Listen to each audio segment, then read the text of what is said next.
Hey everybody, and welcome back to Life with Lolo. It's time for our weekly recap of Real Housewives of Atlanta. This is season 13. Yes, season 13, episode 9, and it was titled The Hostess with the Least-est. Alright, y'all, before I jump into this recap review, if you are not subscribed to my channel, please go ahead and hit that subscribe button along with the notification bell. And if you end up liking this recap review, go ahead and hit that thumbs up button along with the share button.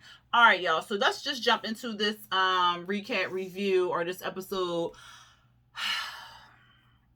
These girls. First of all, they is really stretching out this South Carolina trip, okay? Because this is what, like the third. This is the third episode on the South Carolina. Like, they is really stretching this out. And then apparently they supposed to be going to New Orleans or something like that. That's what I think Candy said on Watch What Happens Live.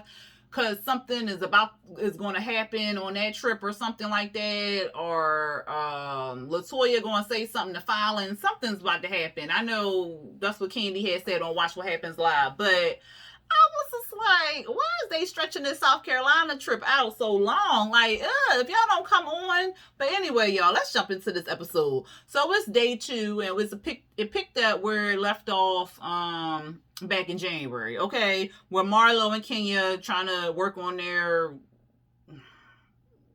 I don't even know, because they don't have a friendship, but they trying to make some peace or something. I don't know. But Marlo, they was like, Marlo, don't run. She was like, I ain't running. I'm just going to give me some ice or whatever. And so then Portia says she hates to see Marlo hurting, and she said this in a confessional or whatever like that. And then Kenya told Marlo, basically, the reason why you got the room is because you can't respect me. Like, you can't respect me, so therefore you don't get a nice room. I'm the host, so this is the room you gonna get, so be happy. She was like, I ain't worried about it because this is my room right here. And so Kenya was like, you always shading me. And Marlo like, what? Shading you? I can't even read you. You do the best reads and stuff. And I was like, Marlo, stop. Marlo, stop. Girl, stop. So she like, you always shading me, you always saying something smart. And so of course they show the clips of Marlo and Kenya going back and forth. They both come at each other. At this point, it's like, we used to this. We used to seeing Marlo and Kenya throwing digs at each other. We used to Marlo keeping her foot on Kenya's neck, and then Kenya coming back at Marlo because Marlo done said some slick shit to her or whatever. So this is like, we used to this shit. So for Marlo to play dumb and act like she don't know what Kenya talking about, it's just ridiculous. Girl, 5 minutes ago you had just said the girl ass was fake. Like, come on now, Marlo. But Cynthia tries to calm them down and saying like, y'all, we know y'all not gonna be friends or nothing like that. So how about we just try to keep some peace at this point? And so she was like, all right, whatever. We can keep peace. We can respect each other and stuff like that. You see me at a party or something, I'll say hi, keep it moving, be cordial, and it's fine or whatever. So Marlo says she wants to drop the pettiness, but we already know that ain't gonna last long with Marlo. And then Portia is like, okay, well, since we cleared that up, let's play a game. Let's play Never Have I Ever, because that's what I played in jail. I said, what? Y'all was playing it in jail. Okay. Anyway, Kenya was like, all right, well, I got a game for us. We can, no, because before Portia said her name of her game, Kenya was like, well, I got a game for us. We can play. Let's everybody put on their pajamas and go to bed or whatever. They was like, it's 9:30. No. So then that's when Portia said she wanted to play that game. But, everybody go upstairs, change into their PJs, come down. We be real comfortable, like, and, just have a good ass time or whatever. So everybody go upstairs. We see Kenya, she goes to get Brooklyn. So I'm like, it's 9:30 something or 9:55 or whatever. You're going to get Brooklyn. That means you going to bed or whatever. So Cynthia downstairs packing meat to go. Like, she leaving. That shit had through me because I'm like, ain't y'all staying here for 4 days? So I can understand her packing the meat in a Ziploc bag to save it for maybe tomorrow. She maybe wanted to make a sandwich or something. I don't know. Or putting the food away. But she was packing food to take home to Mike and to take home to his or her mama or so. I said, Cynthia, how that's gonna work out, honey? Like, that don't even make no sense. It took no, matter of fact, it took her 5 hours to get there. It took them 8 hours. Where you gonna put the meat at? You gonna buy a cooler and put some ice in it? Like, that's not gonna be good sitting in the heat, the sun for 8 hours. Girl, bye. It's just like, what the hell is Cynthia doing? So they was making fun of her for that. Portia was acting like she was finna eat some pork skin, but she ended up not doing it. So everybody's sitting downstairs. They done rearranged Marlo's bedroom back to the living room and stuff. And Candy like, well, where's Kenya at? Where's Kenya at? So she goes upstairs to find Kenya. So somebody was like, well, everybody not here yet. Here go Portia. Well, who missing? I said, girl, now you see Kenya ain't there. Why are you so damn shady? So Candy knocks on Kenya's door. Of course, the camera crew is up there. She was like, why you bring the camera crew? She was like, well, I came up here by myself, but they, followed along with me or whatever. So she was like, oh, okay. She was like, well, I'm not coming down. She was like, you're not coming down. She was like, no, I don't want nobody else to sit up here with Brooklyn. So no, I'm not coming down or whatever. So Candy was like, oh, okay, all right, whatever. I ain't got time for this. So then she went downstairs, and so they was like, well, where Kenya at? She coming down? She was like, no, she upstairs with her daughter and stuff. She don't got nobody else to watch her or whatever. So then everybody get mad, especially Portia. She like that. See, that's some bull. That's that double standard, because now she up there with her child. She can't spend time with us. And we wanted to bring our children, like, just give us the opportunity to bring our kids, and then let us have the option and stuff. So then Candy start crying because she said, my kid younger than all y'all kid, and she always crying every time I call her up and stuff. So she, crying and stuff like that. They talking about some what's the face? Kenya can afford a nanny, so I don't understand why she didn't bring a different nanny and stuff like that. And for the record, I love Portia's confessional look with that short hair. And yes, girl, that short hair looks really good on her. She looks really cute. But anyway, so Portia was like, well, somebody can care for the baby in the daytime and somebody can care for the baby at nighttime, so I don't understand. Candy was like, my baby crying, she crying all night and stuff. And somebody said something about we all got issues or something, and we all want to bring somebody, our kids or something like that. And I'm like, why the hell Cynthia got her hand up? Because then somebody said something about fiance. I'm like, girl, you got your hand up because you wanted to bring your fiance on the girls trip. If you don't put your hand down, Cynthia, she always want to be included in some shit. So it's just like, why she got her hand up? But then it was just like, well, this is bringing a damper on the game, so I don't even want to play the game. So they all get upset. They go upstairs and stuff. And that's when Candy told us that Blaze was super clingy to her. Because remember, she had a surrogate. So she was worried that, Blaze wouldn't really be connected to her because she didn't carry her and stuff. But she said that Blaze is like super clingy to her. So, she really feels some type of way because she could have brought her baby and stuff, and double standard is she not with it. And then Drew, like, she was just taking it all in because she like, first of all, it's 10 o'clock. I'm on a whole girls trip. I don't want to go to bed. Like, if I wanted to go to bed, I could have stayed in Georgia. Like, I don't want to go to bed early at 10 o'clock. I am Drew all the way, okay? If I'm on a girls trip or something like that, I do not want to go to bed. I'm like, wow, we can went in at 9 o'clock. Like, what is we doing? Like, we can't sit up, watch some movie. Like, even if we got a house or something, we can't sit up, watch some movies, chat a little bit. Like, why the hell we want to be at 9 o'clock? Like, no. I want to sit up, chat, play a little games or something like that. This is a girl's trip. This is fun times. Big, like, let's do something. Let nobody feel like sitting in nobody's house. I sit in my own house day in and day out. I don't want to sit in nobody's house and go to sleep at 9:30. So I am Drew all the way. She like, I don't want to go to bed, but everybody else like they gonna go to bed and all that other stuff. It's the next day, day 3. We see Kenya. She making breakfast for the Brooklyn and stuff. Candy calling her kids. Kenya takes the baby outside and gives her to the nanny. Drew calling Ralph up. He's showing her all the moving boxes, and she like, well, I thought we was closing on the house the end of the month or whatever. Girl, here this Negro go with the bullshit, okay? he talking about some, well, you know, moving companies is real busy and stuff, and so we got to take it when they come in and when they got availability and all this other stuff, so everything got pushed up, and her name ain't on that house.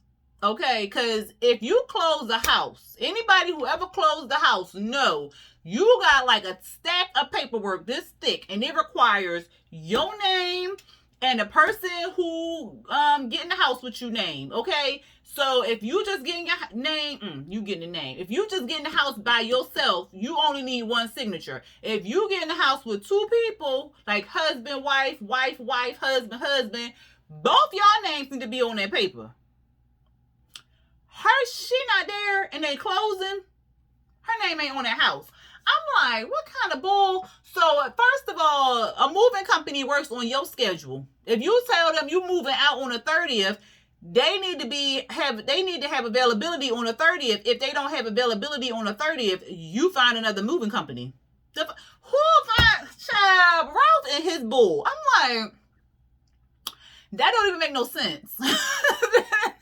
So you going around the moving company schedule. Oh, okay. So she confused and stuff like that. We see Tanya and Portia. They talking about, you know, the charges for Breonna Taylor was going to be announced on that day and stuff. And we see Cynthia. She on the phone outside with Mike. And they just talking. Of course, we got to know she ain't having no sex. I said, girl, you only been... All right, whatever. So then the ladies, they like, come here. I'm like, what is they doing? So they all huddled up in one room, and Candy is basically telling them what's going to go down that night. She's saying like, Latoya and Candy is doing today's events or whatever. And that night they're going to have the bachelor party. Finally, child. Finally, we going to get to this damn bachelor party. So they going, or the bachelorette party, I should say. So they going to have the bachelorette party. Candy got costumes and stuff for them. She like, the stripper going to be here tonight because I got a dick in the box for them. I got 4,000 ones for everybody. Well, I don't think everybody had 4,000 ones. I think as a group, it's 4,000 ones. And they talking about being in the box with Rulu or Bolo or whatever the man, Bolo. And she like, keep it on the low. Don't tell Cynthia nothing like that. Child, I was looking at the Latoya and I was like, she looked like she can't hold water, okay? But she said, I'm gonna try. I said, oh God. And then they supposed to be going out that night or whatever for dinner. So they excited about that. Well, I think she told them later on. But anyway, Kenya, they all leave out the room. Kenya asked Candy, you know, well, what's going on? You know, what's the next step or whatever like that. She was like, well, such and such and such or something. And then she was like, well, we need to talk about stuff that happened last night because, or what she said? She said, are you going to participate in something? She said that it came up with the nannies. And she was like, well, I couldn't, hang out last night because you can't work a nanny 24/7 or whatever. You can't work a person 24/7. She was like, well, maybe you need to bring two nannies. She was like, two nannies? How you gonna tell me I need to two nannies?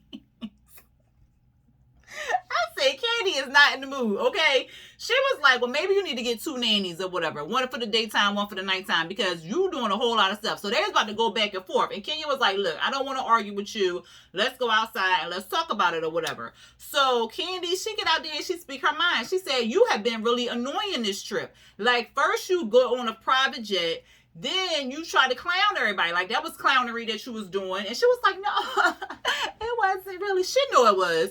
So she was like, first you on a private jet, then you don't bring us no food or nothing like that. You just bring yourself a crab cake and all that other stuff. And crab cake and french fries with ketchup and salt and pepper on there. And it was smelling all good, but you just brought it for yourself. And you know what? I wasn't even mad about the private jet, but that goddamn crab cake, that's what I was mad about. Because I would have loved the motherfucking crab cake po' boy, okay? So I said, I know that's right, Candy. So then she was like, what she say? She was like, you the host, so you supposed to provide food for everybody and stuff like that. She was like, then Marlo's room, she was like, well, if she respects me, then I would respect her, but she can't respect me, and won't you call her out when she do stuff like that? And Candy was like, so is you saying I don't got your back? And she was like, that's not what I was saying and stuff.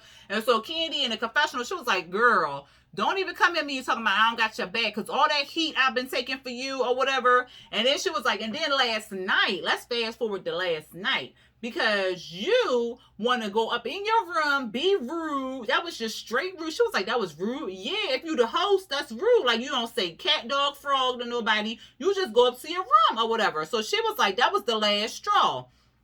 And so Candy told her, like, if it was you and these things were happening to you, it would be a madhouse. And that is completely true. If it was somebody else hosting, say if it was like Portia hosting, and Portia did the things that Kenya did, Kenya would have had lost her mind. She'd have talked so much shit on Portia for the things that she did or whatever, or what she did not do. It would have been reversed or whatever. So she was like, it's the double standard for me. I don't like it.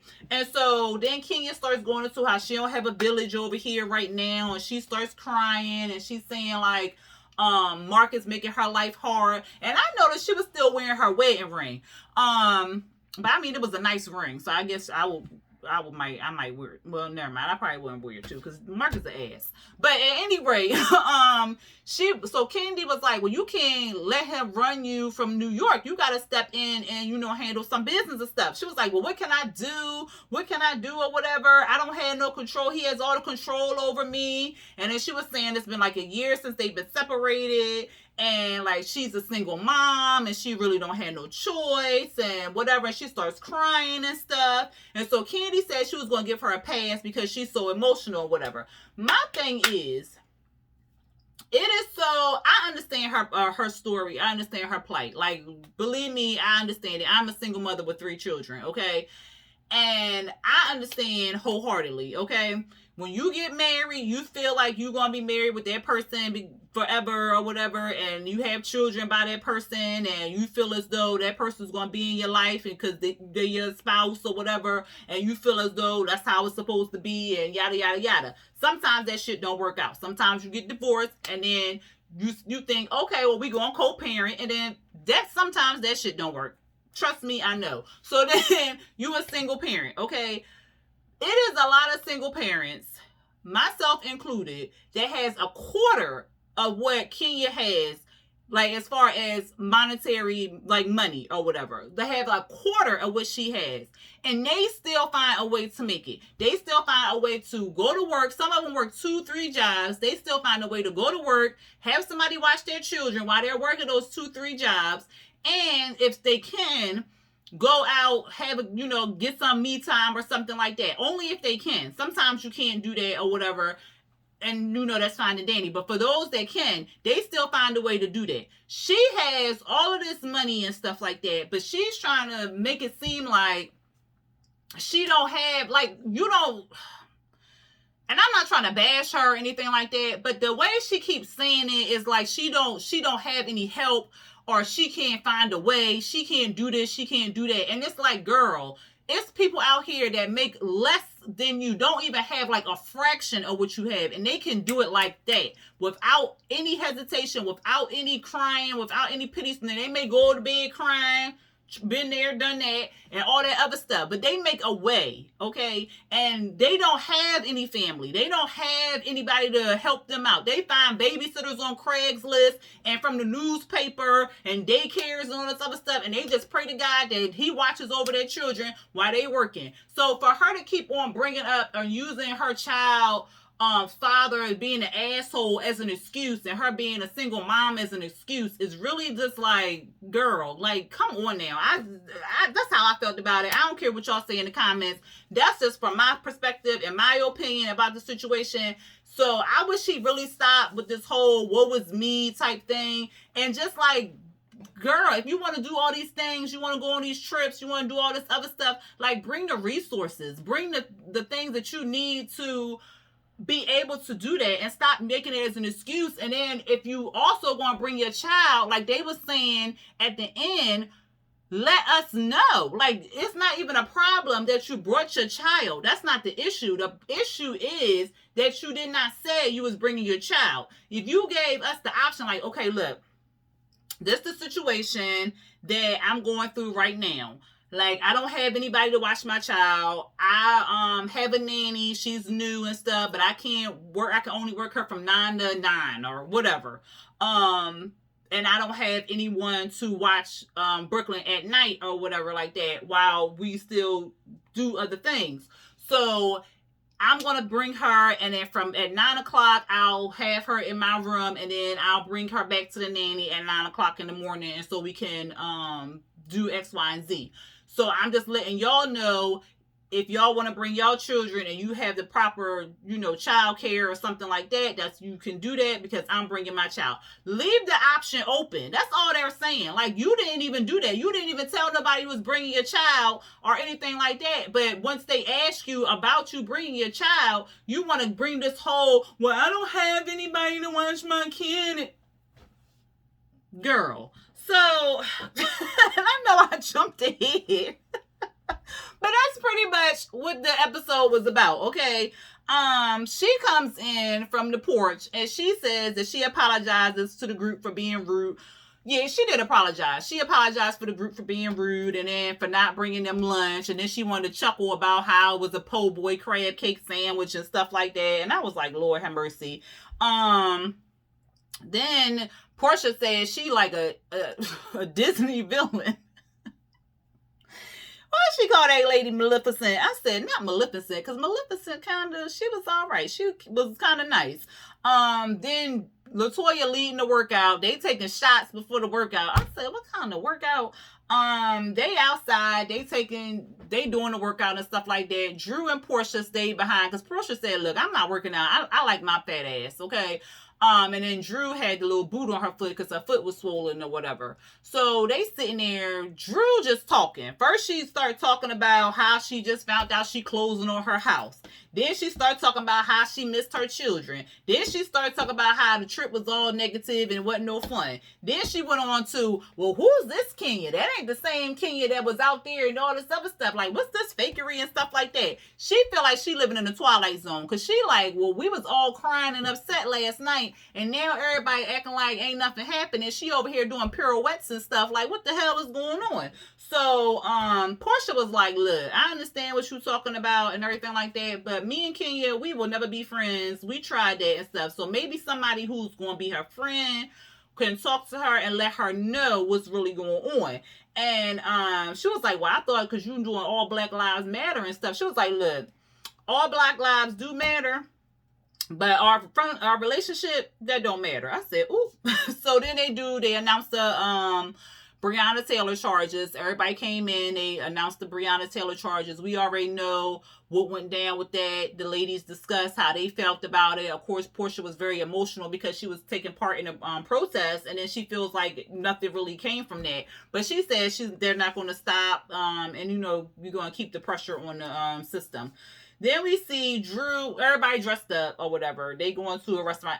I couldn't tell what type of restaurant it was going to be. Like, some of them had on like swimwear, and then some of them had on club clothes. So I said, and then some of them was just dressed like it was a fancy restaurant. So I don't know what kind of establishment it was, but they was going to it. Okay.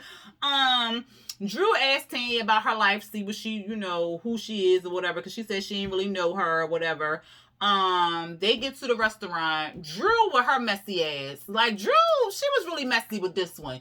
Because I was like, girl, what kind of game? You talking about we gonna play the game, who the realest and who the fakest? Now, that's already causing some drama. And then you want to use Kenya as an example. Like, to me, Drew should have just basically said what she was thinking versus the whole who real, who fake bullshit. Like, that's just, because now you insinuating that this girl is fake because of what went on last night. And that just rubbed me the wrong way. And I can understand where Kenya was feeling when she said she felt attacked. Because, like, you already done started the conversation off wrong. Like, But she was like, well, I don't mean to start it off like that or whatever, or offend you or anything, but I was just trying to figure out, because, like, if you wanted to bring your child, like, you should have gave us the option and yada, yada, yada. So basically what I already went on a rant about, she said, you should have gave us the option to bring our children and stuff. Kenya didn't feel as though she should have gave them the option. Candy getting upset. She crying over there. Tanya ordering hors d'oeuvres, but the waitress was over there. So Kenya was making it seem like Tanya was just talking to the group about appetizers and stuff like that. But the waitress was standing right beside Tanya, so Tanya was putting in her order and not going around. It wasn't like she was like, "Oh, so what do you want on the menu?" Like, what you? It was, she was actually putting in the order. So I was just like, "Girl, she putting in the order. She not really talking to them about what they gonna eat or whatever." So Kenya wanted the room. She wanted them to talk, or she wanted to talk, and she didn't want them paying attention to their phones and all this other stuff. She was already upset that Drew came at her sideways. Then she got upset that Tanya was ordering appetizers, and now everybody on their phone. So she like, well, I'm gonna wait until everybody done off their phone. Marlo like, this girl is crazy because you be on your phone all the time, like when we be talking and stuff. So she was like, well, I want the room. I want everybody off their phone. Portia was like, I said, she ignorant. So she was like, well, I'm going to wait for Portia to get up on. Portia was like, no, you can continue. You can continue. I'm listening just like everybody else is listening. You can continue. And she was like, well, no, I'm like, that passive aggressive behavior. She was like, well, no, because go ahead. Just go ahead with your sob story and let them go ahead and tell them what you're feeling. She was like, don't be judging me as a mother. I said, now how was that judging you as the mother, child? And then she like, everybody got an opinion about me bringing my daughter and stuff, so they should step up and be my MF and village or whatever. Then Cynthia, she, excuse me, y'all. Cynthia get up there. She want to be the peacekeeper again. So she basically tells Kenya, like, look, this is what the issue is. Like, you should have gave them the option to bring their children if they wanted to bring their children.